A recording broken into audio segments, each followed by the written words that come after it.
بسم اللہ الرحمن الرحیم۔ السلام علیکہ یا صاحب العصر والزمان۔ شمر چلایا، اے فرزند فاطمہ کیا کہہ رہے ہو؟ امام علیہ السلام نے فرمایا، میں کہتا ہوں کہ میں تم سے جنگ کر رہا ہوں، تم مجھ سے جنگ کرو، ان عورتوں کا کیا قصور ہے؟ اپنے گمراہوں اور ظالموں کو روکو کہ جب تک زندہ ہوں اہل حرم کو نہ ستائیں۔ شمر نے چلا کر کہا، اے فرزند فاطمہ اب اہل حرم کو پریشان نہیں کیا جائے گا۔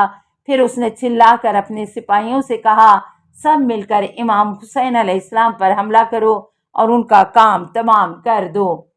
سپاہی دشمن نے امام پر حملہ کیا، آپ برابر جنگ کرتے رہے یہاں تک کہ سارا بدن زخموں سے چور ہو گیا۔ آخر کار ایک ظالم صالح بن وہب سامنے آیا، اس نے آپ کی ران پر اس قدر تلواریں ماری کہ پشتے فرش سے زمین پر آ گئے، اپنا داہنا رخسار زمین کی طرف کر لیا، پھر اٹھے اور جنگ کرنے لگے۔ حضرت زینب مقتل گاہ میں امام حسین علیہ السلام کے آخری لمحوں میں جناب زینب عالیہ خیمے سے باہر آئیں، و محمدہ و ابتاہ و علیہ و جعفرہ۔ اس کے بعد فرمایا، لیت السماء اطبقاتا علی الارض و لیت الجبال تدکداقت علی الساحل۔ کاش آسمان پھٹ جاتا، کاش پہاڑ ٹکڑے ٹکڑے ہو جاتے۔ اسی طرح وہ امام حسین علیہ السلام کے قریب ہو گئیں۔ عمر سعد بھی کچھ لوگوں کے ساتھ آیا، امام جان کنی کے عالم میں تھے۔ زینب علیہ السلام نے فریاد کی، اے عمر، ابو عبداللہ قتل کیے جا رہے ہیں اور تو دیکھ رہا ہے۔ اقتلا ابا عبداللہ وانت تنظر علیہ۔ جناب زینب کی یہ فریاد اس قدر دل خراش تھی کہ عمر سعد کی روتے روتے داڑھی بھیگ گئی، لیکن اس کے باوجود وصرف وجہہ عنہا ولم یجیبہا بشیء۔ عمر سعد نے اپنا چہرہ ان سے موڑ لیا اور کوئی جواب نہ دیا۔ زینب سلام اللہ علیہا نے فریاد بلند کی، ویلکم اما فیکم مسلم۔ وائے ہو تم پر، کیا تم میں کوئی مسلمان نہیں؟ لیکن کسی نے بھی جناب زینب عالیہ کو کوئی جواب نہیں دیا۔ امام حسین علیہ السلام زمین سے اٹھے اور مانند شیر پیشہ شجاعت دشمنوں پر حملہ کیا۔ آپ فرماتے جاتے تھے، کیا تم نے میرے قتل پر ارادہ پکا کر لیا ہے؟ خدا کی قسم میرے بعد کبھی کسی بندہ خدا کو قتل نہ کرو گے، خداوند عالم تم لوگوں کی جان کو خود تم لوگوں پر ڈال دے گا، تم ایک دوسرے کا خون بہاؤ گے، نتیجے میں عذاب الہی سے دوچار ہوگے۔ اس وقت آپ کے جسم پر 72 زخم لگے۔ نمبر 13، آپ کو پتھر لگا اور تیرے سے شعبہ۔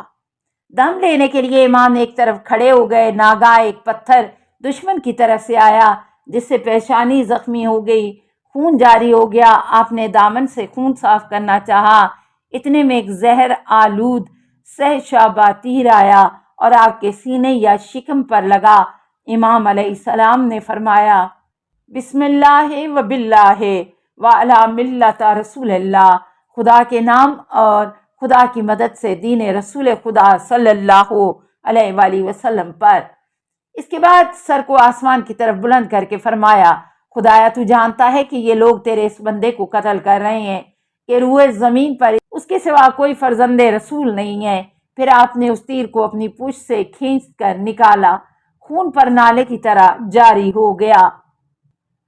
نفس المعموم صفحہ 191، عیان الشیعہ جلد 1 صفحہ 610، لہوف صفحہ 119 تا 121۔ نمبر 14، روح فرسا شہادت امام حسین علیہ السلام۔ اسی درمیان آپ پر ضعف طاری ہو گیا، دشمنوں نے جنگ سے ہاتھ روک لیا۔ ذرا دیر تک یہ عالم رہا، کسی کو ہمت نہ ہوئی تھی کہ آخری ضربت لگائے جو آپ کا قاتل ہو۔ شمر نے فوجیوں کو للکارا، وَيَحْكُمْ ما تنظرون بالرجل اقتلوہ تقاتکم امہاتکم، تم پر تف ہے تمہاری مائیں تمہارے ماتم میں روئیں، اور دیکھتے کیا ہو اس شخص کو مہلت کیوں دے رکھی ہے، قتل کر ڈالو۔ اس وقت بے رحم نے ہر چہار طرف سے امام غریب پر حملہ کیا۔ ایک نے آپ کے بائیں شانے پر ضربت لگائی، دوسرے نے دوش پر ضربت لگائی۔ سنان بن انس سامنے آیا اور گلوئے مبارک پر نیزہ مار کر اسے کھینچ لیا اور آپ علیہ السلام کے سینے کی ہڈیاں روندنے لگا۔ پھر آپ کے حلقوم پر تیر لگایا کہ آپ زمین پر گر پڑے۔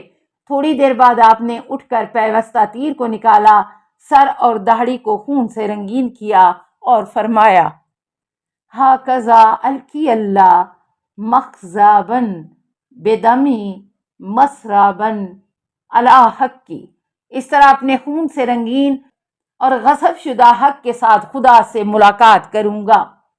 دشمن کا ایک فوجی حلال بن نافع کہتا ہے کہ میں نے قتل گاہ کی طرف دیکھا کہ حسین اپنے خون میں لوٹ رہے ہیں۔ وہ جاں کنی کے عالم میں تھے۔ ان کے چہرے کی تابانی اور قامت کی زیبائی نے مجھے ان کے قتل سے باز رکھا۔ میں نے کبھی ایسے شہید کو نہیں دیکھا تھا جو اپنے خون میں لوٹ رہا ہو۔ آپ نے اسی حالت میں فرمایا: مجھے پانی پلا دو۔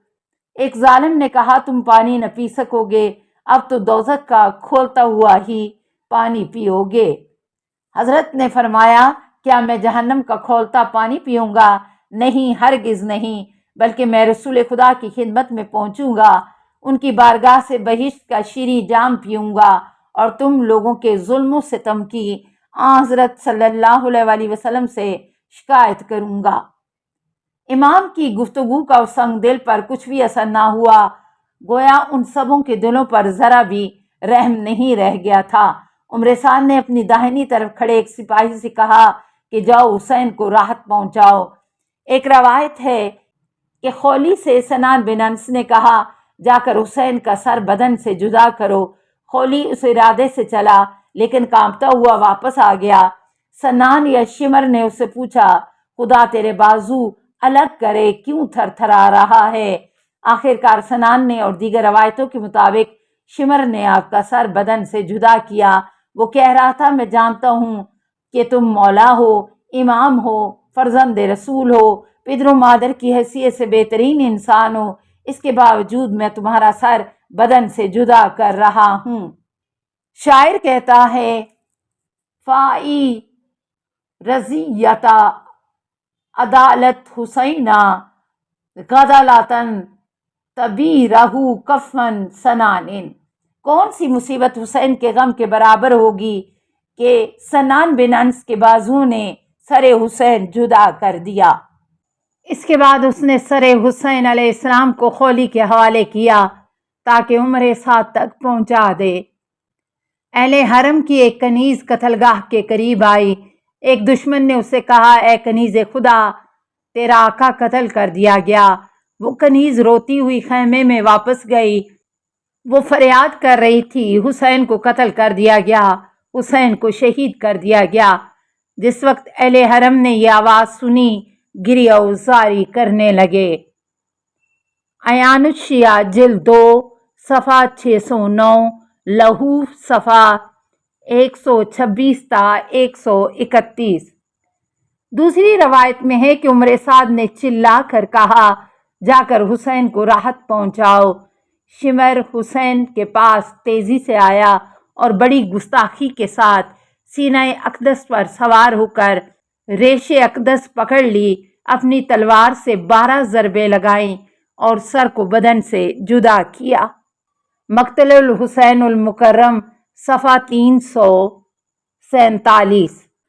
السلام علیکہ یا صاحب العصر والزمان، الامان الامان الامان من فتن الزمان، السلام علیکہ یا خلیفۃ الرحمن، السلام علیکہ یا امام الانس والجان، السلام علیکہ یا مظہر الایمان، السلام علیکہ یا شریک القرآن، السلام علیکہ یا قاطع البرہان، السلام علیکہ یا امام زماننا، حاذا اجل اللہ فرجک وسہل اللہ مخرجک وظہور کا، السلام علیکہ ورحمۃ اللہ۔